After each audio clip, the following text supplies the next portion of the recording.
There's this modern epidemic, and it's hiding in plain sight.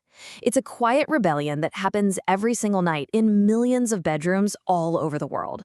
Today, we're diving deep into the psychology of what's known as revenge bedtime procrastination. I mean, you know the feeling, right? The house is finally quiet, all your obligations for the day are checked off, and even though your body is just screaming for you to go to sleep, you find yourself scrolling or watching another episode or gaming, just to steal back a few moments that are truly yours. If that sounds even a little bit familiar, well, you are definitely not alone. And that quote, right there, really gets to the heart of it. This isn't just about being bad with your time. No, psychologists and sociologists are starting to see this behavior as a genuine form of protest, a kind of desperate attempt to reclaim a piece of yourself in a world that feels like it demands every last drop of your energy. Okay, so what exactly makes this different from, just being a night owl or having a tough night with insomnia? It turns out the clinical definition is surprisingly specific. The term itself is actually fascinating. It started out as just bedtime procrastination in a Dutch study back in 2014. But then, burnt-out workers on Chinese social media added that keyword revenge. And that just perfectly captured the feeling, right? That feeling of retaliating against a day that took too much from you. It's all about reclaiming that freedom, even when you know there's a price to pay. And here are the 3 official criteria. This is what makes it what it is. 1, it actively cuts into your sleep time. 2, and this is a big one, there's no good reason for it. A baby isn't crying, you don't have a work deadline, you could be sleeping. And 3, you are fully 100% aware that you're going to feel awful tomorrow because of it. And that's the whole paradox, isn't it? So that brings us to the million-dollar question. Why? Why would we knowingly sabotage our own well-being like this? Well, the answer really lies in the intense psychological pressure cooker of our daily lives. And this slide just nails the core conflict. Our days are so often filled with have-to tasks, things dictated by our boss, our family, our responsibilities. We have so little autonomy.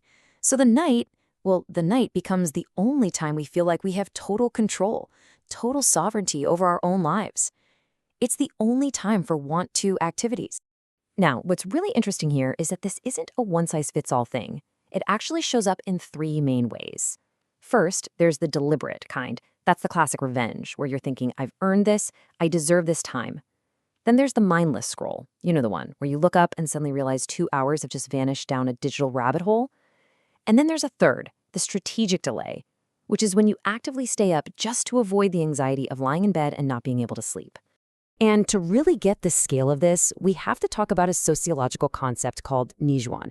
It's this word that describes the feeling of being stuck on a hyper-competitive treadmill. You're working harder and harder and harder, but for less and less reward.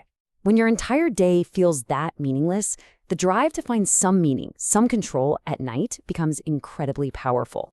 And let's be clear, this pressure isn't distributed equally. There's this phenomenon called the second shift. It's where many people, especially women and caregivers, come home from a full day of paid work just to start a whole other shift of unpaid domestic labor. For them, the late night becomes literally the only time they have to just breathe. It creates this profound hunger for relaxation that can only be satisfied when everyone else is asleep. But look, this isn't just a battle happening in our minds or in society. Oh no. Our own biology and the technology we hold in our hands are powerful conspirators, and they are working against our best intentions. So what's this number, 332? Well, according to one survey, that is the average number of hours of sleep a person loses per year just to revenge bedtime procrastination. Let that sink in. That's more than 13 full 24-hour days of sleep, just gone, sacrificed for a little me time. And when you look at who's doing this the most, the data shows this huge generational split. Gen Z, who grew up completely immersed in the world of algorithmic social media, is by far the most affected group. We're talking nearly 60% admitting to staying up late, trapped on their phones, with almost half pointing directly at TikTok as the main culprit. And here is the truly cruel irony of it all. The more tired you get, the harder it is to stop. It's true. Brain scans show that a sleep-deprived brain's reward centers become hypersensitive. So that endless scroll literally feels more rewarding the more exhausted you are, which creates this awful, vicious loop. And of course, our devices are basically engineered to exploit this weakness. Infinite scroll, auto-playing videos, hyper-personalized content, these features are designed specifically to remove all the natural stopping cues that might tell our brain, hey, it's time to wind down. Then you add in the blue light from the screen, which actively suppresses the sleep hormone melatonin, and you have the absolute perfect recipe for endless delay. Okay, so if we're fighting our psychology, our society, and our technology, how in the world do we actually break this cycle? Well, the good news is there are evidence-based strategies that go way beyond someone just telling you to go to bed.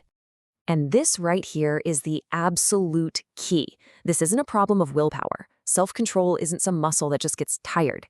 It's about fundamentally changing your motivation and, maybe even more importantly, your environment. The answer isn't to just try harder. It's to be smarter. In fact, researchers have even developed a targeted therapy for this. It's called the BEDPR protocol. It's a 3-session intervention that's focused on, first, understanding your personal why, second, modifying your environment to get rid of your triggers, and third, planning ahead for those really stressful days. And the initial results are honestly incredible. It's shown a 63.8% reduction in this behavior. One of the most powerful tools you can use is a simple brain hack called an if-then plan. It's so simple. You make the decision during the day when your mind is clear and you have willpower to spare. You create a simple, automatic rule that your tired of late-night brain doesn't even have to argue with. The if, the time, triggers the then, the action. It just bypasses the whole internal debate. And finally, you have to replace that high-energy screen time with a low-energy wind-down routine.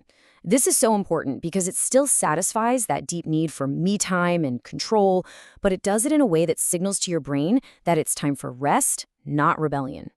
Reading a physical book, doing some gentle stretching, listening to some calm music, these things can help you reclaim your time without wrecking your health.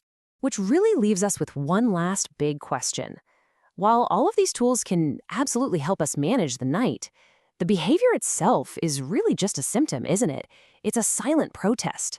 So maybe the ultimate solution isn't just about reclaiming those few hours in the dark, but about finding a way to fight for more balance, more autonomy, and more meaning in the light of day.